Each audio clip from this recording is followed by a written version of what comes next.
Super. All the listeners, welcome to another episode of Growth Journeys. And for today's episode, we are going to discuss influencer marketing with none other than but our only one and only PopShorts, Jake. Hey, Jake, welcome to What's Up. How are you doing? Doing well. It's quite the intro. I wish I could get that all the time. Super amazing. So, basically, Jake, like when we decided this topic on influencer marketing, we were discussing this thing. Like you had a good amount of experience, and you had talked to a lot of influencers. You had, I would say, executed a lot of campaigns in influencer marketing. But that is something which you had started doing after a lot of time. How does the past of Jake looks like? What have been the journey? Like, what have you studied? How have been the initial days of your career look like? I would like to know that first, if you can share. Yeah, I started taking internships when I was in high school. So I was a part of a program where the superintendent selected, I don't know, 5 students to work out of her department and run communications for the school. So back when I was 16, I was writing press releases and doing PR and developing communication applications. From there, I took 4 internships going through college. I'm on my 4th degree, going for my MBA now. Joined with PopShorts right out of college. So I was 2015 when I became a part of the team. Never left. I've been here ever since. So we're going on 7, almost 8 years now of continued progress in the space of social media advertising, content development, and of course, influencer marketing. Okay, these are a lot of things, like starting from the early age of 15, 16, when you were writing press releases. Like, how was the experience, like as a 15-year-old writing press releases in between of all these other people who are way older than you, I think so? Yeah, well, that was weird. There were days where I had to go represent the superintendent's office for a press event that I had to leave the school early for. So I get signed out of class to go represent the school. And to do so, I had to wear like collars and suits to school, because I was leaving straight from class to go talk to a news crew or a local publication. So it was definitely different, especially being at a school where the athletics programs were so great and the musical programs so great. Everyone kind of had to carve out their own path. And I think I knew from an early age that communications was going to be my path. That makes sense. But I would say you were lucky that you got the opportunity to leave school early. Like where I had studied personally, the rules were too strict. You can't leave school before that bell rang or before they give you permission to leave at least. Yeah, I definitely I think for those who know me know I definitely probably abused that liberty a little bit, leaving sometimes a little earlier than I should have. But overall, you're selected for the program because you're trusted. They knew that there was something there and to be developed and kind of nurtured. And so that's what we did. I would agree with that part. But when you talk about trust, I personally believe that is something which we can see in influencer marketing also. I would say influencers influencing their audience to either buy a product or to sign up for a service or to make them aware of a product or service which exists. Like I personally believe a lot of trust or trust is one of the main factors. Wanted to know your thoughts on that. Yeah, trust is a main factor. I think if you don't have trust as an influencer, you don't have influence. People can go all day. Sometimes you see it with we'll call them nano influencers, people who are aspiring to become influencers. They just start promoting whatever comes their way, right? The problem with that is, it may feel good to have a brand kind of give you that recognition. You feel like you're on your way. The problem is it doesn't come across authentic. Like if you are a beauty influencer or aspiring to be a beauty influencer and you're promoting products you don't use, that's not influence. That's not trust. There's no value in that. So maybe you made $100 that day because you got your first post or whatever, but long term it won't be worth it because you've now ruined your kind of score that you have with your audience and how they relate to your content. Conversely, when you have somebody who uses the product every single day and they're passionate about a product and they align with that brand, you can see an incredibly successful campaign, not only in terms of driving sentiment and awareness, but it'll actually back out into your ROI as a brand aligning with the influencer. Okay, so like, is it like this? Like, whenever an influencer promotes anything, or even if they don't use hashtag promotion or anything, like they just talk about a product, audience already knows that it is a promotion. Like, is it more on those lines? Yeah, I think that's a dynamic question because at different times it had different answers. You look back at 2015, kind of when influencer marketing really starting to take off. Excuse me, and no is the answer then, right? Associating with the brand was actually cool. Especially, we do a lot of like movie premieres and entertainment clients, and so to see like your favorite skit creator align with a movie coming out that you have some sort of relationship to, it was very, very cool. Fast forward to today, the market's a lot more saturated than it used to be. And so I think as soon as an influencer talks about anything, they could just be saying the car they drive, whatever, there is some level of an audience saying, hey, is this pay, looking into it more because there are so many ads, whereas they didn't used to be. So understanding the difference between, again, authentic brand ambassadorship and kind of shilling, it takes a tactful approach. And a lot of that comes down to beyond just creator alignment, creative strategy. How are you approaching content development so that it does not come across as, just pushing affiliate campaigns and such? How are you aligning creative strategy on each specific platform to resonate with that audience in a way that you're actually driving impact? Oh, okay, I would agree with majority of the point, but like there is one more perspective which I think I've heard somewhere that okay, so when you talked about the movies, right? Like for example, if I'm releasing a movie, if I'm a director or producer, I'm releasing a movie around Cars, for example. Cars 4 is an animated movie which I'm releasing, and there are these particular influencers who are completely into cars, racing, talking about cars, and like their audience are only and only interested in cars. But they have less amount of followers, I would say maybe 100K, not even more than that. And then there's this influencer who have like 10 million followers, but we never know out of those 10 million how many would be influenced to watch my movie. So as a producer, I personally will select the possibility of 10 million, right? Or the influencer with 10 million in comparison to 100K. But as a person who execute influencer marketing campaigns, what would be your decision? Because majority of the time, companies just go to agency. They're like, okay, this is something which you have to market. Now do whatever you can best. Yeah, it's a really intelligent question. It's one that we come up against constantly, and finding that sweet spot for our clients is part of the value proposition we provide, right? So, and I think finding the sweet spot is what you have to do, because neither one of those scenarios is correct. Neither one of those scenarios is incorrect, right? They both have value propositions that are unique. So when you look at, like you described, a smaller creator, probably a niche creator, all of their content and their audience receptivity to content is in one category. In this case, we're talking about cars. Using that creator makes a lot of sense. Now, from a marketing budget perspective, that creator is probably not going to take up your whole budget.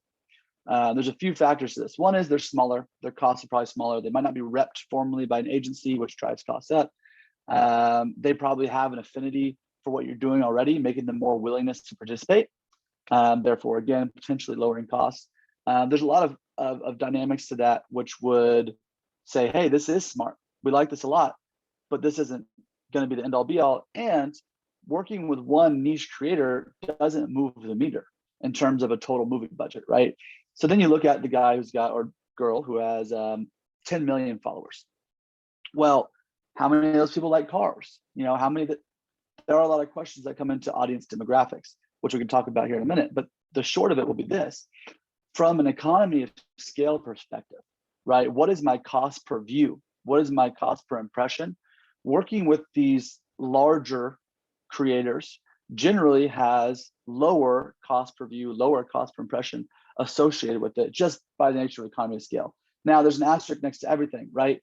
Because you're like, okay, great, let me work with the Kardashians. Yeah, that's probably not a very cheap CPV. I mean, I don't know. Maybe it is. But long story long, the point being, there's got to be a hybrid model involved. There's got to be both the economy of scale, working with the larger creators, driving that, moving that meter, right, in terms of total view counts, total impressions. But there also has to be the authenticity that your IP is resonating within the community that it relates to. And in this case, that's automotive. Then you need to be working with automotive niche creators as well as larger general market. And it comes down to the marketing mix as well, right? I think when you see these movie targets, who the audiences are going after, it's rarely ever, hey, we just want to target, again, to keep with the example, only people in automotive. There's usually a general market target as well for, with more specific narrow targeting for the automotive industry. So again, finding that sweet spot, a hybrid approach is usually how we'll present it. Okay, hybrid approach. Like we would go to both of them if possible. Like that would be the first. But if it's not possible, we would decide that which person should get more preference according to, I would say, the objective, I believe, or like the company which approached the marketing agents.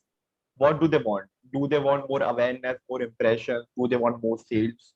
Or like I mean, does it work like this, or there is something completely different about which people don't? Well, it's not black and white. Much like people, there's not one and two. There's a billion different people with a billion different types of personalities. The same thing reflects into creators and the type of talent that's out there for influencer pools, right, that you're pulling from. You might find that you end up working with someone in the middle. They have 500,000 followers and they talk about automotive, right, or whatever it is. I mean, it's a sliding scale. There's no black and white. It's not red and blue. It's dynamic, and that's part of the value large brands like our clients have in hiring an agency, is understanding that dynamic and having the manpower to dedicate hours and look into these types of things and decide where does it land in terms of integral value to the niche community you're trying to speak to, as well as like, where does my Excel sheet land? At the end of the day, a lot of these media planners and buyers, this all backs out to an Excel sheet for them, and they need to see how our dollars performed against certain metrics. And so finding that is a service that agencies provide, like PopShorts. You talked about like they want to see those Excel sheets and want to see that how does their dollar are performing in front of certain metrics. Like can you give some examples of those metrics? Like I'm just curious.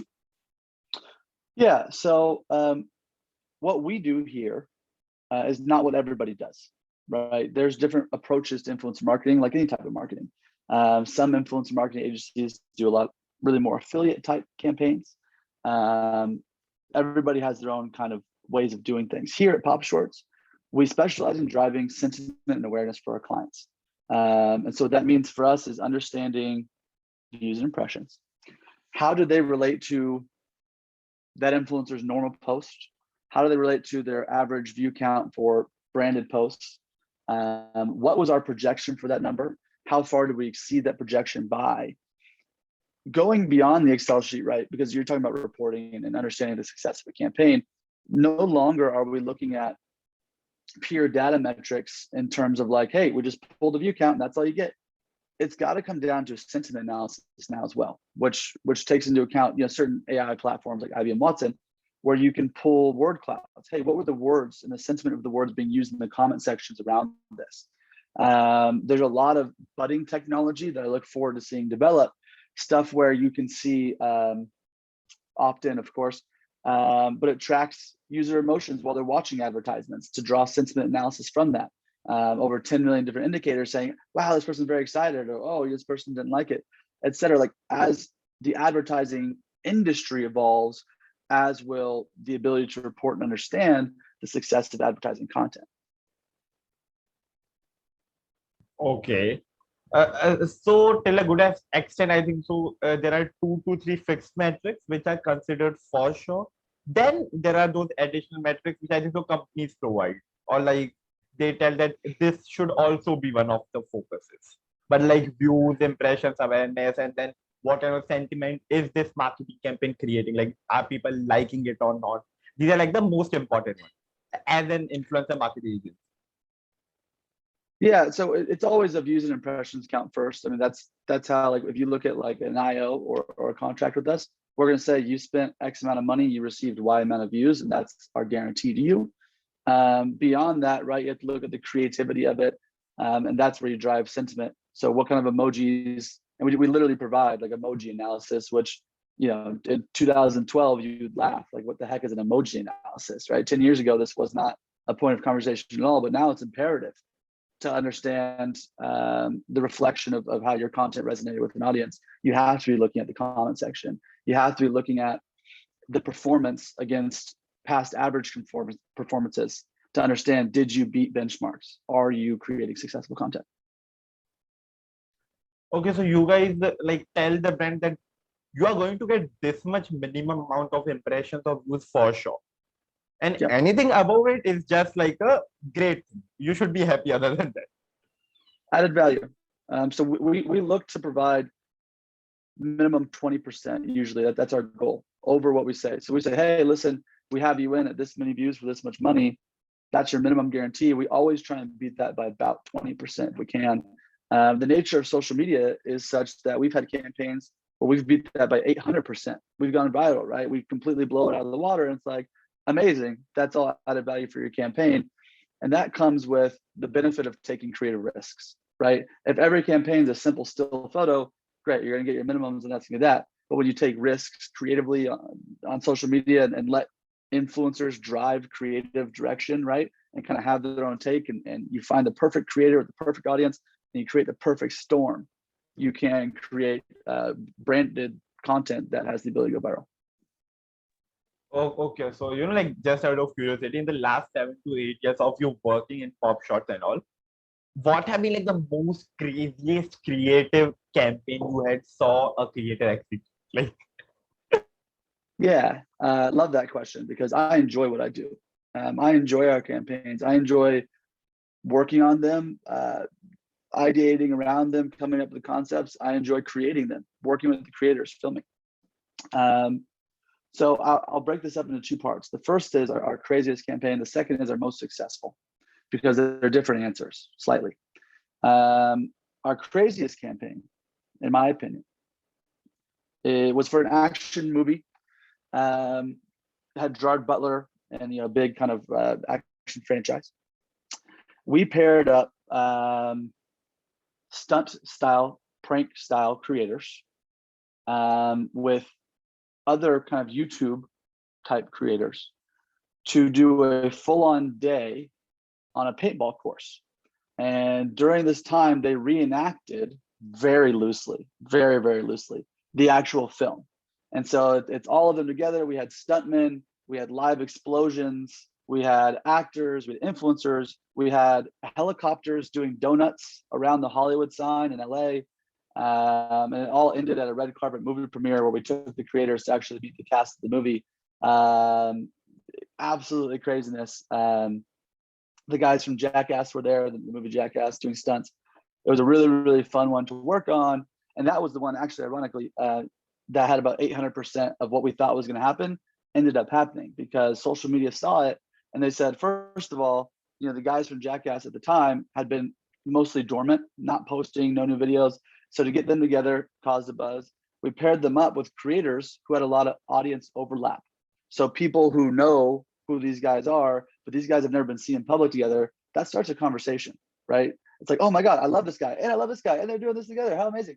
So collaboration, and then just, you know, the big idea, of course, all the stunts and craziness, people shared it, and it got a lot of traction. So that was probably our most over the top activation that I can remember. Go ahead. Yeah, okay. You know, like, this was crazy. Of course, you know, like, I was legit imagining people fighting in paintball and donuts, like flying explosions happening, helicopters and all. This is some crazy level shit. And you know, I think so when you talk about that collaboration part, that is something which I would agree. I still remember a lot of YouTubers, like, I see them, they put Insta story or Instagram post with like some other creators. And the moment that post goes live, the conspiracy theory, the assumptions, the future predictions start to happen in comment section.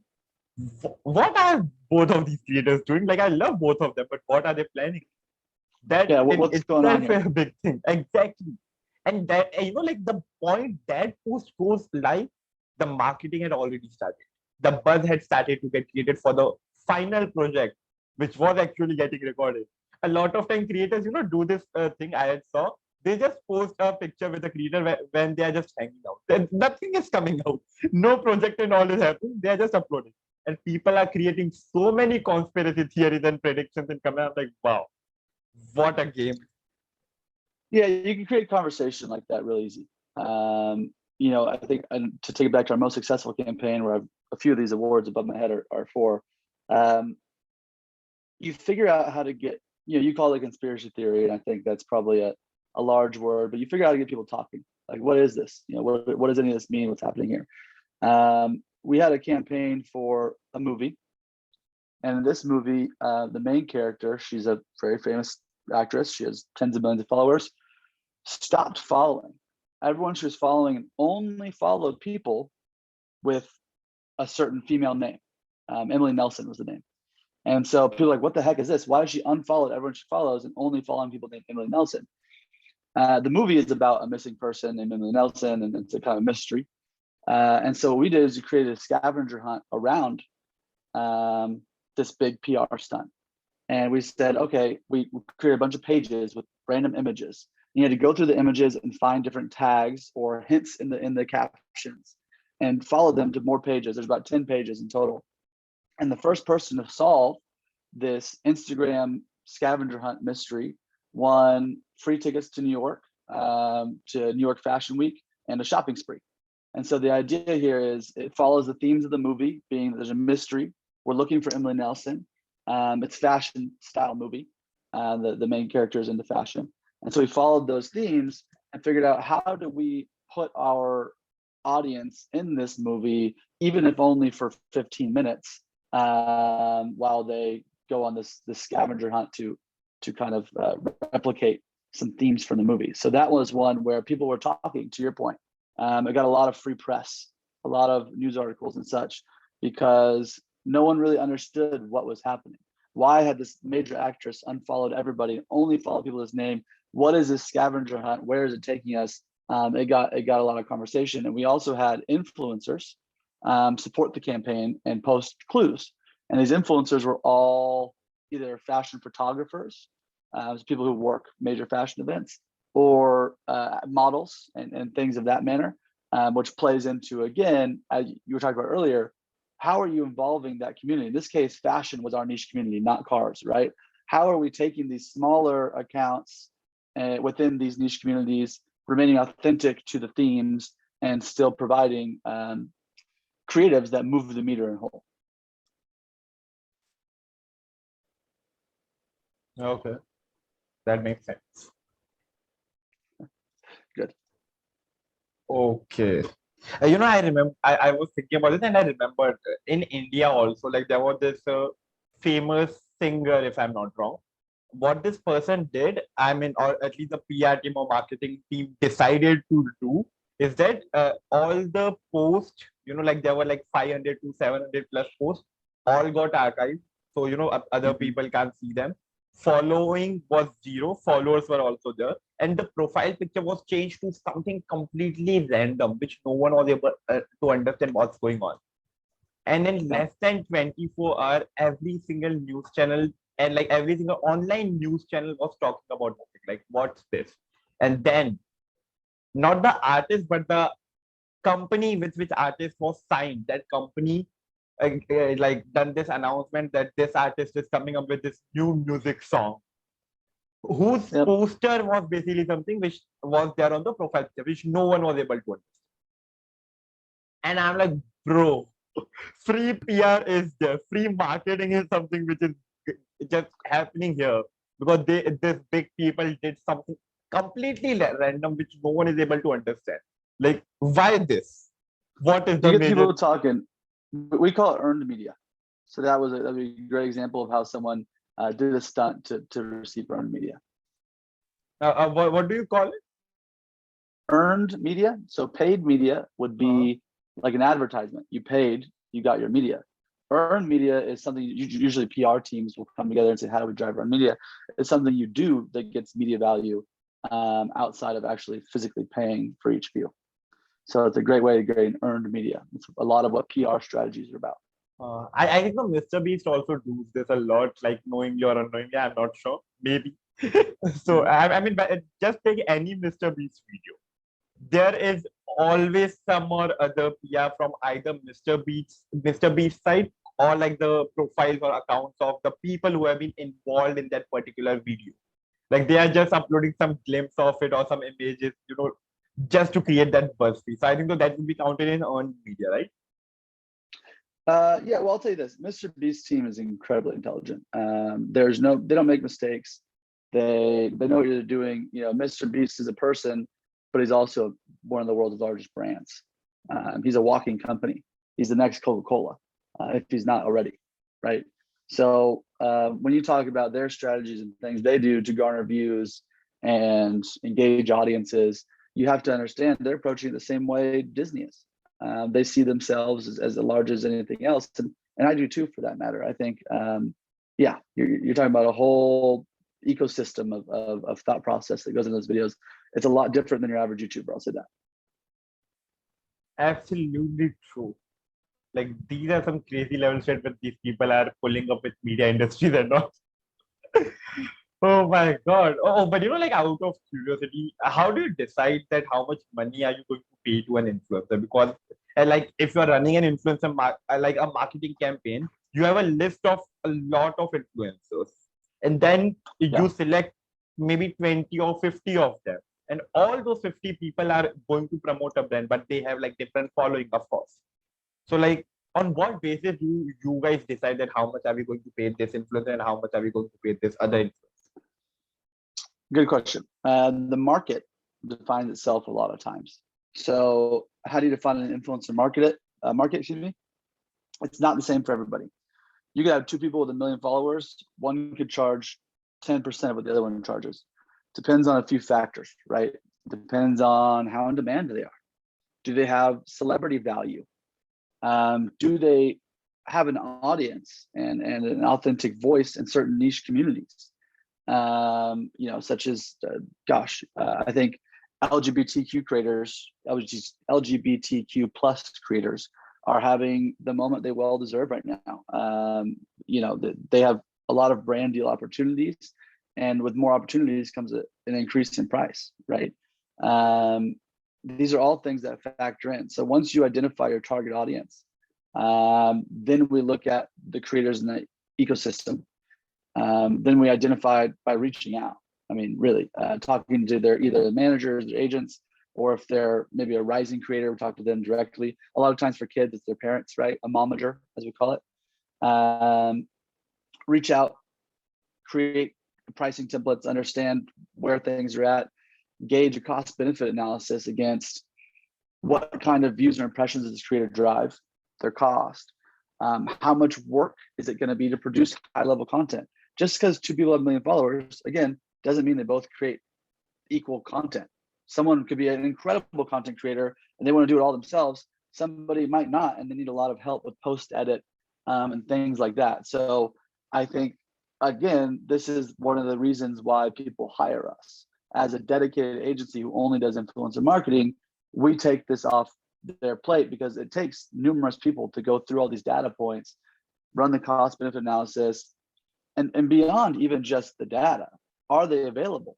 Are they interested? I mean, these are all things you have to factor in before you can kind of come up with your final influencer selection. Okay, this is a long process in itself, I can see. And I think so that's why a lot of time it takes like a month or two to just execute one small marketing campaign, because all these processes are going on at the back end. Or you have like 100 people doing these things. Then it's a different situation. Yeah, I mean, we have data partners that take a lot of the heavy upfront lifting, but there's no, at this time, and I don't know if there'll ever be a one size fit all solution that you can just plug influencer marketing and automate it, because there's too much going on in terms of brand safety. So, you can have an AI scrape captions for foul language. Sometimes you can even claim you have AI that scrapes all of their Instagram images for certain visual cues.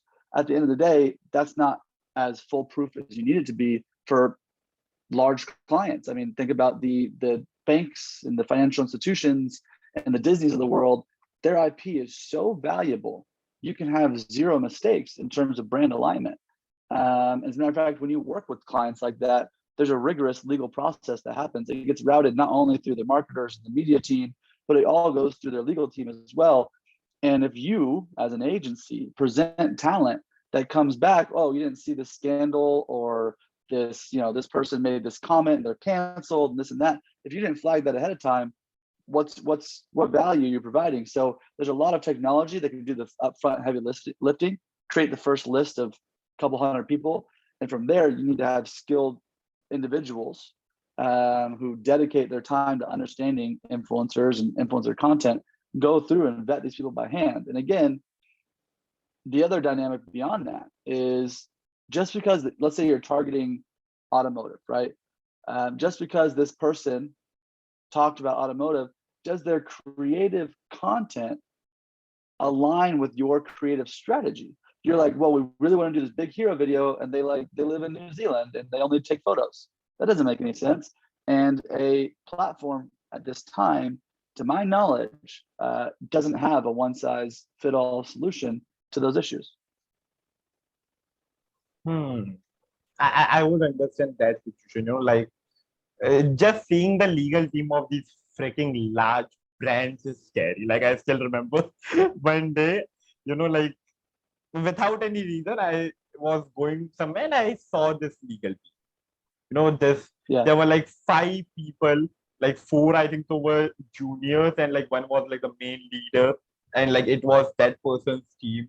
And those 5 were like sitting there in line with all these documents and pages. And I was just scared in that one look. I'm like, okay, I would never like to face these many people against me, at least. Well, listen, hopefully you don't find yourself in that position. Most of the time, these legal teams, they try to protect the IP. They're not always very offensive in nature. So I don't think you'll have too many issues. Super amazing. I was scared for 1 second, but now I'm getting the relief, I'd say.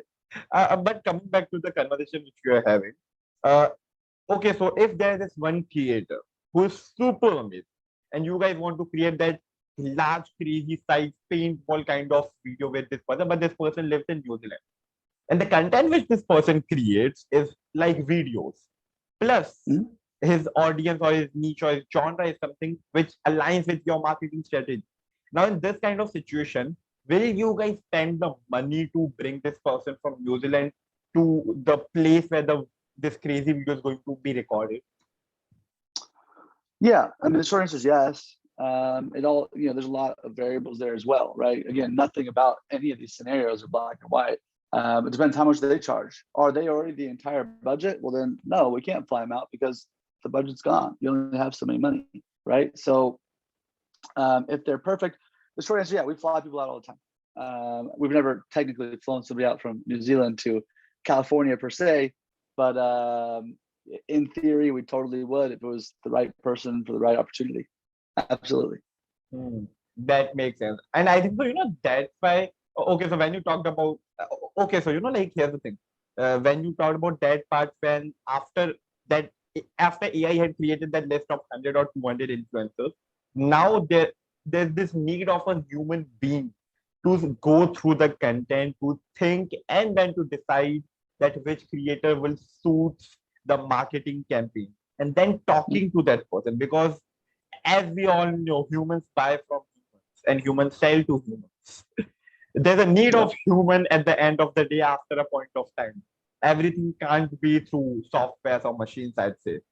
And specifically when you are interacting with influencer, because I'm not even kidding, just doing that communication with influencer in itself is a headache, about which a lot of people don't even know. Like that high level of hassle which a influencer manager, I'd say, have to do just to execute that one marketing campaign? Like, have you ever faced that? Yeah, I mean, I think the nature of our business and the way we operate, we do a lot of creative ideation for our clients. That includes creative strategy, getting our team together, saying, "Hey, what's going to work? What's our objective here?" As well as it also includes influencer identification. So it's incredibly frequent that we'll put together a team of great minds that we have here to do all of this legwork and hours and effort, and it doesn't go anywhere. You know, the campaign at the end of the day, the budgets shift, something happens to the product, and they're not launching in the same time frame, et cetera, et cetera. So yeah, if the question was, I'm not sure what the question was, but if it was like you have all these people doing all this work, does it always work out? The answer is no. It doesn't always work out, but that's okay. Again, that's why we're here. We're here to be the first point of contact when you say, "I have a crazy idea. What do you think?" Well, let's talk about it. That makes sense. But when you give this statement, like, if I have a crazy idea, I want to talk about it. Is it from the perspective of a creator, that as a creator who is under your influencer marketing agency, I have an idea and I can approach you? Or is it from the side of the company that, okay, I have this product which I want you guys to market through influencers, and I want something like this. This is a crazy idea which our team directly had came up with. It's the companies. The influencers are our partners. We work with them. The brands are our clients. We work for them. So they say, "We have this crazy idea. We need to reach this. We have this product, etc."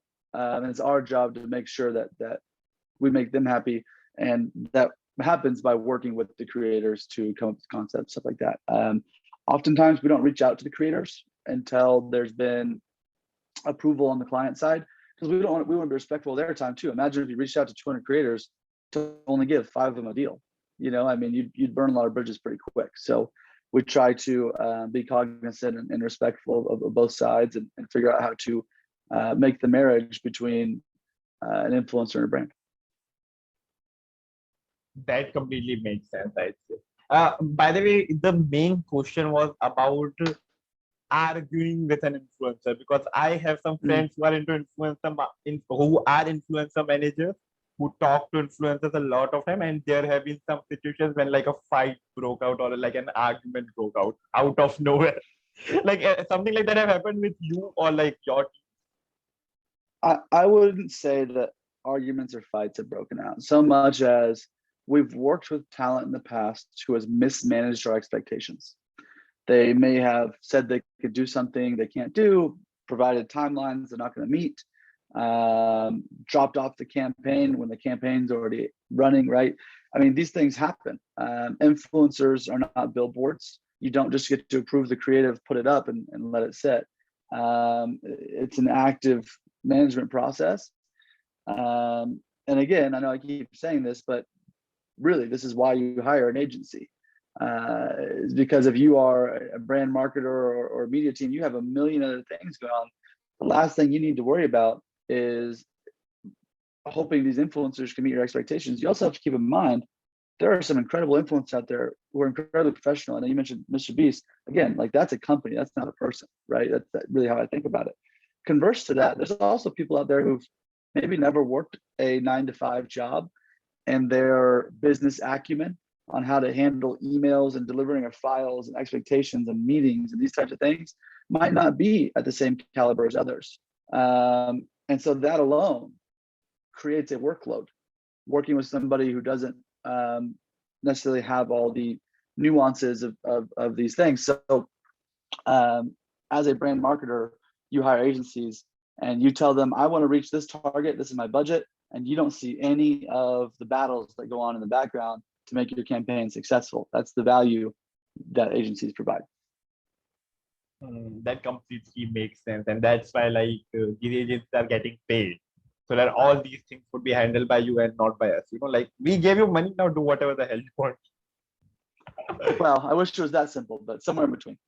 Of course, it's not that simple. You know, like, every single thing is complicated in some other sense, I believe. But we have to present it in a simpler manner so that people who don't understand complicated stuff or who don't want to they can understand. I think, like just a perspective and opinion, guys. That's not a fact. Let me clear that if anyone is listening to this. But like when you talk about the situation, like some influencers leave a campaign in between, or some influencers like do or like give a timeline, they never complete that timeline, or like don't create the product or and the content which they promised. What do you guys do in these kind of situations? Do you guys have this particular loss from the start in your agency? Like if there's an influencer who's behaving like this influencer would get these many warnings, and then it's like not in our list anymore. Like how does that work? Well, you know, we have legal agreements. And so as far as like how they get paid or if they get paid, I mean, all that's very defined, and it's not something I personally deal with. Contracts and all that stuff to go through different hands than mine. So if somebody's in a flagrant violation of a contract, I'd also like to preface and say this does not happen very often.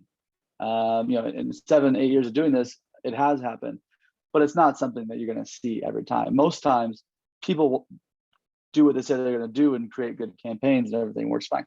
But it's happened. In those instances, listen, if someone's in violation of contract, then you let the contract people talk contracts. I'm not one of them.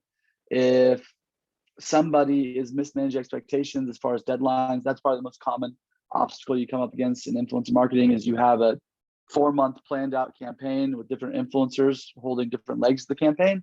Hey, this person's going to post this week, so on and so forth, for your flight. Sometimes somebody forgot, or they went on vacation, or they had a family emergency, or they had an anxiety attack and they couldn't film that day, whatever it may be. In those instances, you pivot. I mean, there's different ways to pivot. You can alter the flights. So like, hey, we have to post on a different day now, same influencers. There's been times where we've had swaps. So, hey, this person's not gonna be able to meet our expectations. On the list of however many influencers we gave the client, we say, can you please pick somebody else out, and we'll get this content created ASAP. One of the things that we do really well is we work well in a tight timeline. So a lot of the agencies, we need a week or two. If our back's against the wall, we'll turn around the content in a day or two if we have to. We don't want to. Generally speaking, better content takes time, like anything, but we can do what we need to do. So in that instance, we could get a swap in, move the flights, and there's a million ways to approach it. Very similar to anything else you encounter in your business or your personal life. When something happens to you, what do? You pivot, you figure it out. And that's just the nature of that as well. Absolutely true. Like if I am doing a business and there's some problem, the first thing which I would think of is how to solve this. Then I can think of who created this problem, what was the reason, how did it affect it. But first thing, let's just solve it. Then we can discuss all these things. I would agree with that. Yeah, I think a good mantra is to come to your clients with solutions, not problems, right? And so in this instance, if you know something's going wrong, get ahead of it. Come to them and say, instead of saying, hey, this just happened, we'll keep you updated. Say, this happened. Here's the solutions we provided. Choose between these options, and we'll solve it for you, expeditiously. Of course, that only makes sense. But like out of curiosity, for example, I'm a company or I'm a brand. I came to your agency. Okay, I told you that this is where I want to achieve. This is the budget which I'm going to give. Now, how will the process of getting this budget to executing a campaign will look like? Or what would be those stages? Yeah, good question. So you come to us generally with an RFP, request for proposal, and we respond with a proposal. That process, you would have identified what the property is we're promoting, right? So let's just say it's a skincare, it's a beauty face lotion. You say, hey, we have a face lotion. We want to target females 18 to 25 years old that live in the US. Okay, great. That's pretty much all we need. We'll turn around. We'll go to like I said, we have data partners we work with closely. We'll punch in all the data points. It'll pull for us thousands of profiles. We'll begin to narrow in on those profiles, both with AI flags, but mostly by hand. We have employees that just go through content all day. We'll identify maybe a top, let's just say in this instance, a top 20. we say, okay, great.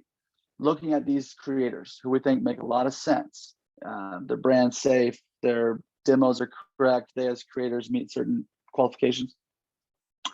What do we think creatively would be successful here? Now, depending on the ask, creative may become before talent, talent may come before creative. There is no set process for that necessarily, and I'll explain. Sometimes, when we're coming up with an Instagram scavenger hunt, the creative comes first, talent comes second. The idea is big enough that we say, we want to do this, who fits the idea? Sometimes we know this talent is perfect. They're the perfect alignment for this brand, and we need them to represent this brand. What kind of creative works for them? And in those instances, we'll reach out to the talent, work with them to come up with creative ideation, especially if we have a relationship. There's some people we've worked with numerous times where we can just get on a quick call and say, hey, what are your thoughts here? What would you like to be doing? So we put all that together in a proposal to the client. The client says, hey, I love this. We like these creators. We like this creative idea. Let's run with it. We then go into contract with the client. We then go into contract with the creators. Next step would be planning. So this sounds silly, but making sure that you have well written out timelines with internally and externally for your campaign. It's imperative to campaign success. Saying, hey, here's when you're going to have content for review, right? Here's when your scripts and your storyboards as a client, here's when we need them approved by, so that we can then create the content. So we plan, we create. Back in the day, there was a lot more pre-COVID. There's a lot more on-site shoots, people going to locations, and especially in LA, making these kind of things happen. Now, most of our campaigns are shot remote, so they shoot wherever they are. The influencer, especially with the rise of TikTok, where content doesn't need to be this overproduced piece at all. It can be selfie style in their bedroom and still get 10 million views, right? It doesn't matter. So we produce, we edit. So in-house here at PopShorts, we have an editing staff, videos, photos, whatever you need. We make sure that it's to the caliber of the brand we're representing. Right? When you talk about Disney, you can't just send them an unedited video. You have to have color corrections and make sure your transitions are on point, all these things. So we edit in-house. Client approves. Then we go to flighting. Flighting is the dissemination of content. So how are we releasing content both organically and with paid amplification to meet objectives, to meet KPIs, and to meet what is expected of us. So we flight it. And then the last piece of the puzzle would be reporting. So after everything's said and done, you, from a thought in the back of your head to fully produced and finished campaign, you need to look back at every step in that process and understand what went well and what do we want to go better next time. And even if everything went well, you still have to choose something that you want to do better next time, or you're not growing. And so a lot of times we nitpick. We look at, again, the Excel sheets. Here's all your data. Here's what we said we'd do. Here's what we did. We look at the sentiment analysis, the comments, the emojis. And then we look at our CEO, actually, at the end of every campaign, he writes a campaign wrap report where he goes in, he looks at every single post, how it measured out against what our benchmarks were, what the sentiment was. And he says, here's our best post from the campaign. Here's why I believe it was our best post from the campaign. Here's what we can take and a learning from that to reproduce next time. And then he picks out the worst post from every campaign, even if it's a perfect campaign. And he says, here's the post that got the least performance. Comparatively, relative to the other posts, here's why we believe that happened. Again, even if nothing's overtly wrong, we still have to understand why didn't they all shoot at 110%? And then here's the learning experience we take away from that. So at the end of every campaign, we also leave our clients with learnings so that they can understand more about the influencer process, how it relates to their brand, and what it means for their brand as they replicate future influencer campaigns. Okay. This was an interesting process. Like, I need some minutes to just cope up with all the things you told me. Hey, me too, brother. Tell you what. Oh my God. I mean, you have been into the industry for like 7+ years, I guess, and now you understood this whole process, and now you're working on it almost every single day, I guess. And I'm listening to it for the Every first day, time. sometimes weekends, holidays. Oh my God. So you had like sacrificed your weekends for work also. I mean, yeah, I don't make a habit of it per se, but part of the nature of being an entrepreneur, Mhm. I'm a part owner of this business. Is if duty calls, you have to respond. There's nobody else to do it for you. So there's been plenty of times where, usually, especially if we have a campaign going live on a weekend, which happens frequently, at holidays, you have to go shoot some content because it needs to be at this holiday party that we're promoting, or whatever it is.